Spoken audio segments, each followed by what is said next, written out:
Assalamualaikum warahmatullahi wabarakatuh. Selamat pagi anak-anak. Semoga pagi hari ini kita semua dalam keadaan sehat walafiat. Pada pagi hari ini Pak Ali akan memberikan materi KD yang terakhir, yaitu mengenai energi.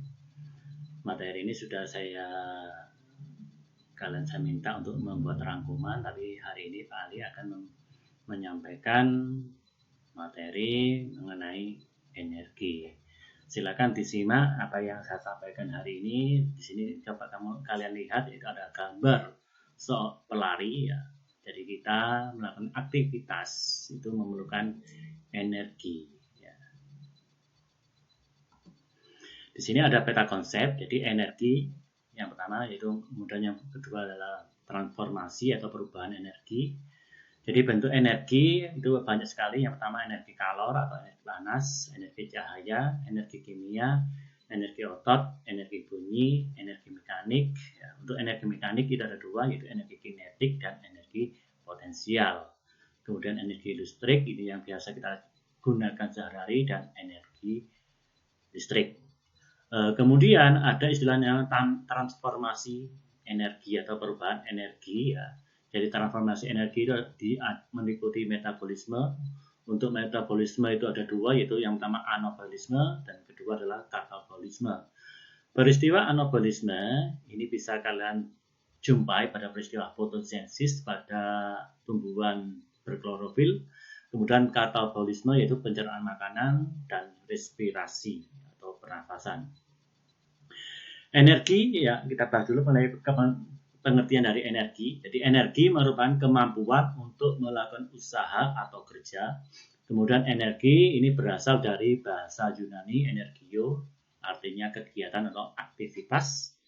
Kemudian satuan dari energi seperti yang Pak Ali sampaikan kemarin, bahwa satuan dari energi yaitu joule ya, atau bisa juga kalori ya, di mana satu kalori itu 4,2 joule, 1 joule 0,24 kalori.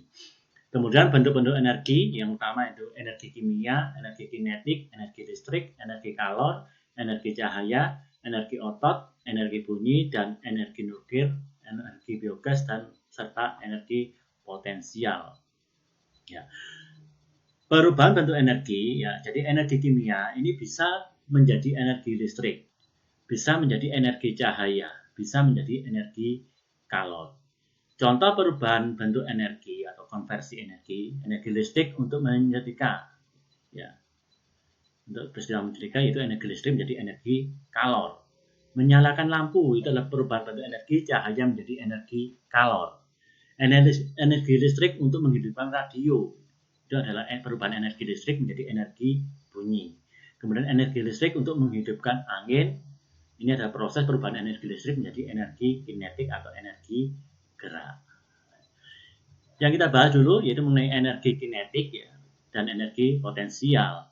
Energi kinetik ini merupakan energi yang dimiliki oleh benda yang bergerak. Jadi setiap benda yang bergerak itu pasti memiliki energi, namanya energi kinetik. Dalam IPA, energi kinetik itu disimbolkan dengan huruf EK. Jadi E itu adalah energi, K itu kinetik. Di mana untuk mencari besarnya energi kinetik, EK itu sama dengan setengah mv kuadrat. Ya, di mana M itu adalah massa benda, satuannya kilogram, V itu adalah kecepatan. Dari persamaan ini dapat disimpulkan bahwa besarnya energi kinetik itu dipengaruhi oleh massa benda dan kecepatan benda itu bergerak. Yang berikutnya yaitu energi potensial. Ya. Energi potensial ini merupakan energi yang dimiliki oleh suatu benda karena letak atau kedudukannya. Ya, misalkan kalau kalian melihat buah, nah, itu punya namanya energi potensial, buah kelapa. Di mana untuk mencari energi potensial EP itu sama dengan M kali G dikalikan H ya. M adalah massa benda, satuannya kilogram. G itu adalah percepatan gravitasi bumi ya. Nilainya itu biasanya 9,8 atau 10 meter per sekon kuadrat. Kemudian H itu adalah ketinggian benda. Dari persamaan ini dapat disimpulkan bahwa besarnya energi potensial itu dipengaruhi oleh massa benda dan gravitasi bumi serta ketinggian. Artinya semakin tinggi benda itu di atas permukaan bumi, maka energi potensialnya semakin besar. Energi potensial ini yang dipengaruhi oleh gravitasi bumi ini disebut dengan energi potensial gravitasi. Contoh soal, seorang atlet lompat indah melakukan suatu loncatan dengan kecepatan 2 meter per sekon. Jika massa tubuh atlet tersebut 50 kg, berapa besar energi kinetik atlet tersebut? Kemudian berapa besar energi potensial atlet tersebut pada saat ketinggian 3 meter. Di sini percepatan gravitasi diketahui 10 meter per sekon kuadrat. Untuk mencari energi kinetik, ya ini langsung aja tanpa ditulis diketahui, ditanya dijawab, yaitu EK sama dengan setengah MV kuadrat. Ya, setengah, masanya 50, kemudian kecepatannya 2. Nah, sehingga hasil akhir energi kinetiknya 100 Joule. Sedangkan untuk mencari energi potensial EP, yaitu M kali G dikalikan H, masanya 50, G-nya 10, ketinggiannya 3 meter. Sehingga energi potensial yang dimiliki oleh atlet itu yaitu sebesar 1500 Joule. Sumber-sumber energi. Sumber energi itu dapat dibedakan menjadi 2. Yang pertama tidak dapat diperbarui. Ya, contohnya seperti bakar minyak. Ini tidak dapat diperbarui. Kemudian batu bara, gas alam ini juga termasuk sumber energi yang tidak dapat diperbarui. Yang kedua itu sumber energi yang dapat diperbarui, energi angin, energi matahari, air, dan energi pasang surut air laut. Kemudian ada istilah hukum kekekalan energi. Ya. Jadi energi itu tidak dapat diciptakan, juga tidak dapat dimusnahkan. Itu adalah hukum kekekalan energi.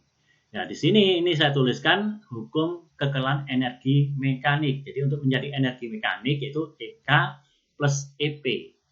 Ya, jadi untuk mencari energi mekanik itu sama dengan energi kinetik ditambah dengan energi potensial. Yang berikutnya yang mengenai transformasi energi pada makhluk hidup. Ya. Jadi makhluk hidup melakukan transformasi energi melalui proses metabolisme yang berlangsung di dalam tubuh. Seperti saya jelaskan tadi, metabolisme itu ada 2. Yang pertama adalah anabolisme, yaitu proses penyusunan molekul kompleks dari materi yang lebih sederhana, misalkan proses fotosintesis.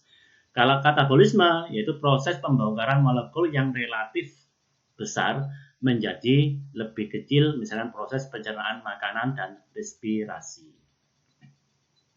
Proses fotosintesis. Fotosintesis ini merupakan pembentukan glukosa dari karbon dioksida dan air dengan bantuan cahaya matahari.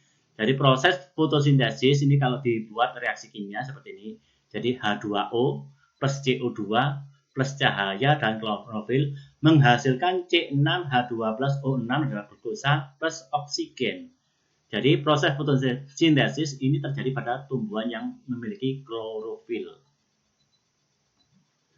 Kemudian proses pencernaan makanan. Dalam mencerna makanan, makhluk hidup tidak bisa mengubah energi kimia menjadi energi yang dapat dimanfaatkan oleh tubuh. Sumber energi itu terdapat pada karbohidrat, ya pada manusia, protein, lemak, karbohidrat. Ini adalah sumber tenaga sehari-hari. Jadi ini terdapat pada nasi, kentang, ubi, ya. Kemudian protein ini membantu pertumbuhan otak. Ini terdapat pada ikan, daging, telur, tempe. Kemudian lemak ini diubah menjadi glukosa saat tubuh membentuk energi. Ini yang terdapat pada kacang tanah, keju, daging. Itu adalah sebagai sumber energi pada makhluk hidup. Respirasi. Respirasi merupakan proses penguraian bahan makanan yang menghasilkan energi. Mengubah energi kimia menjadi energi yang dapat digunakan langsung. Reaksi respirasi pada sel. Ya. Jadi reaksi respirasi ini terjadi pada sel, yaitu glukosa plus oksigen menghasilkan karbon dioksida, H2O, dan energi besar 675 kilokalori. Kemudian energi yang dihasilkan proses respirasi digunakan untuk aktivitas makhluk hidup, baik itu bergerak, berbicara, dan lain sebagainya. Oke anak-anak, itu yang bisa saya sampaikan. Tolong nanti kalian kerjakan pada buku paket ya halaman 214 mengenai energi. Oke, dari Pak Ali sekian dulu ya. kita jumpa. Tolong dipersiapkan pada saat pas nanti. Kemudian ingat saya, kalau nanti ini file ini saya upload di YouTube, mohon di subscribe, ya, di subscribe dan di like. Ya, oke, dari Pak Ali ini.